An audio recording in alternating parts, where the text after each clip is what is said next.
a lot of games, Yeah. which honestly going into this next year, it builds confidence, knowing that we can win every game we go into if we do the right things. But also we had the chance to, we lost some games at the end that we felt like we should have won. So that also put a chip on our shoulder. And I feel like sometimes that's like a unique feeling to have both. Usually somebody confident, but they don't really got that chip. But I feel like going into this next season, we got both. We got that confidence knowing we could go into every game to win. We also got that chip knowing that we got something to prove because we left a lot out there last year, and we're looking forward to fixing it this year. What are the elements that you would want to continue to do that were key parts of you winning games, and then you said you lost games that you felt like you shouldn't have lost? So what are the elements that you want to continue to be successful, but where do you need to clean things up to win the games that you felt like you could have lost? Yeah, so some of the things we need to clean up is just critical moments. Yeah.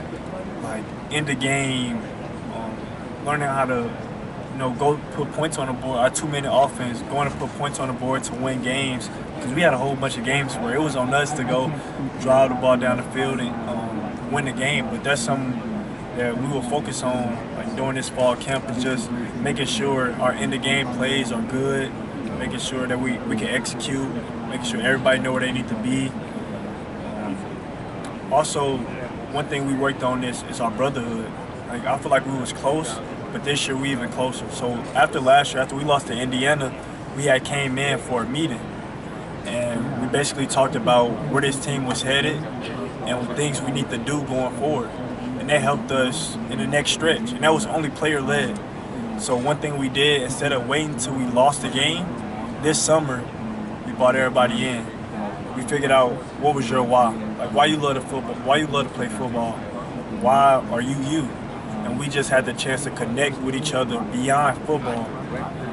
And I feel like that's gonna help us in this next session, just knowing this next season, knowing like my brother why. It's easier for me to motivate him. Like, remember why you do this, bro. Like when things get tough, I can motivate them. When we in the game situations, when we need to get a stop on defense or go score on offense to win the game, I know how to motivate my brother. Like, come on, bro. Even though they tired, and I feel like that's something we really took to account this year, just becoming like even closer, just so we can motivate each other and encourage each other when things get rough. You alluded to it a little bit. That seems like, I mean, that's the first thing I thought of when you said you did that. That shows up in close games. I mean, that's where that makes a difference, right? Yeah. Close games, in them critical moments, you don't want to let your brother down. Yeah. When you connect with somebody beyond football, and as a person, like that bond even tighter, and you don't want to let them down. Like I don't want to let my brother down. Like I want to make that catch for my brother. I want to make sure I run a right route for my brother. I want to make sure I execute for my brother. And the more guys we got together on the same page, the better it's gonna be.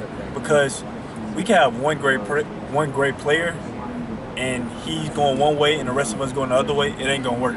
It takes all 11, and that's one thing we really focused on this summer, was making sure we all on the same page and just understanding like this a brotherhood. We need everybody, just not one person, not two people, like all 11, and even the second string, third string, fourth string. We need everybody on the team to do their job.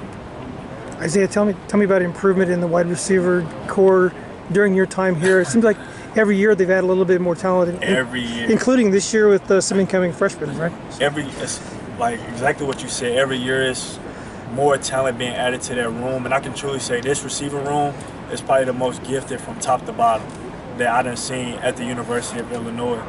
And I feel like that's just a testament to Coach McDonald. He's a guy who always improving. Every year he's looking for ways to improve, and I think we just do the same thing watching him.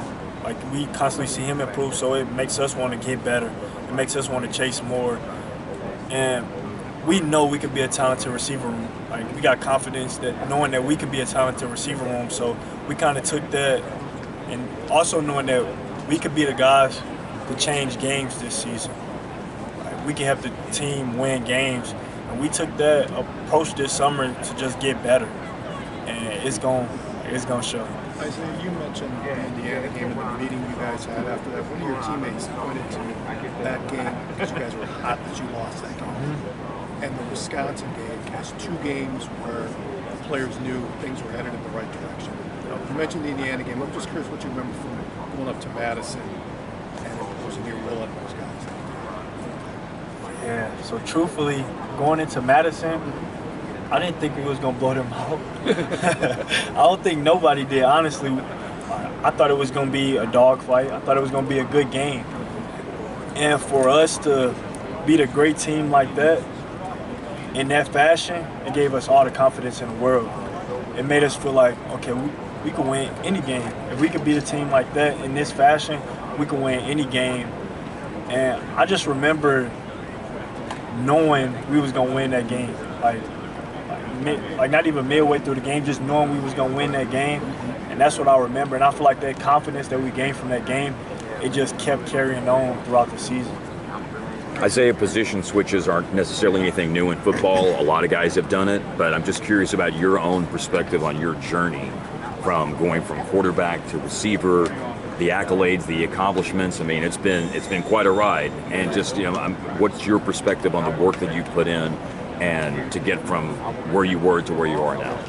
Yeah, so a lot of people don't know. So in seventh grade, up to seventh grade, I played receiver and running back. Yeah. And then out of nowhere, the last 2 games of the season, both of our quarterbacks quit. Mm-hmm. So Coach Corey, my coach at the time, told me, okay, you got to play quarterback. Like, we got nobody else. We end up winning the Super Bowl, and we end up beating the 2 teams that we lost to during the regular season.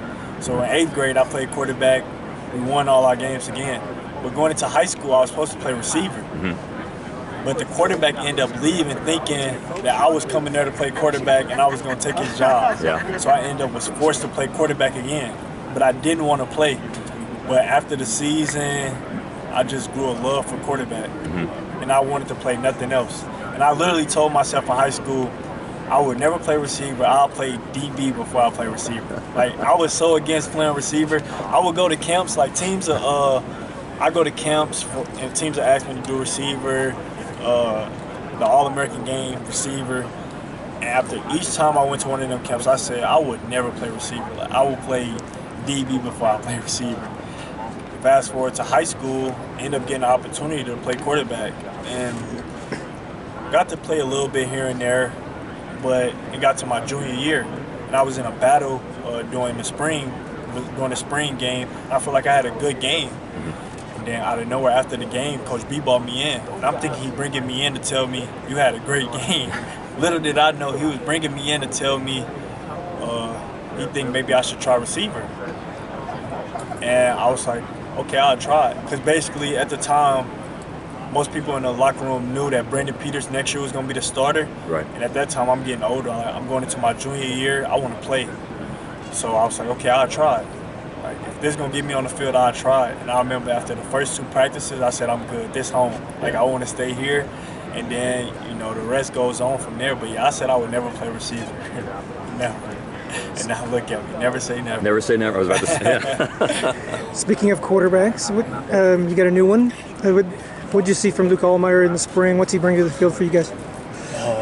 One thing he brings is his deep ball ability. He got great touch on the ball. He brings different aspect when it comes to just the deep ball, touch. And also, he brings a leader. Starting off, at the beginning when he first got there during the spring, he was more lead by example. Didn't know if he really had it in him vocally, but sometimes it's hard to be a vocal leader when you're that new guy.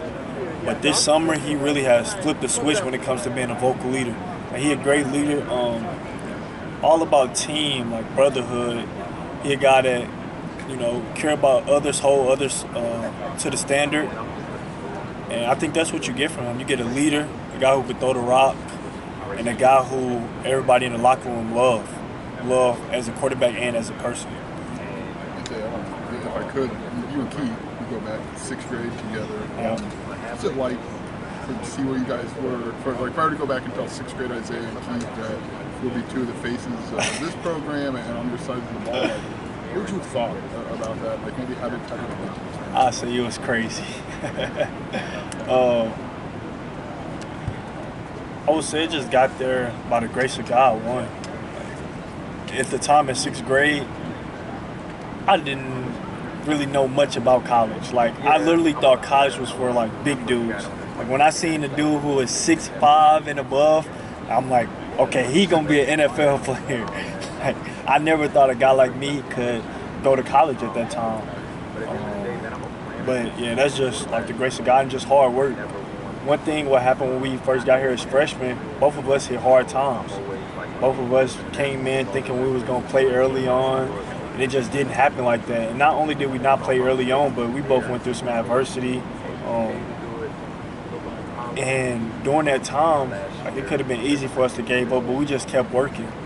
Like we had each other back. I remember it was days I'd go to Keith crying, like, bro, I don't know if I could do this. Like, this tough. And he was that guy that was there that was just to motivate me, like, bro, like, you good, you got this, keep going. And there was times when he came to me, he was struggling with things, and I just motivated him. And then all we did was just kept working, held each other accountable, kept pushing each other. And now we're here. But at the time, we never thought like this would happen.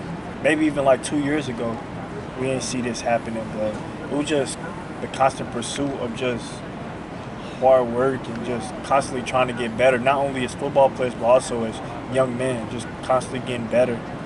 And, you know, it paid off. So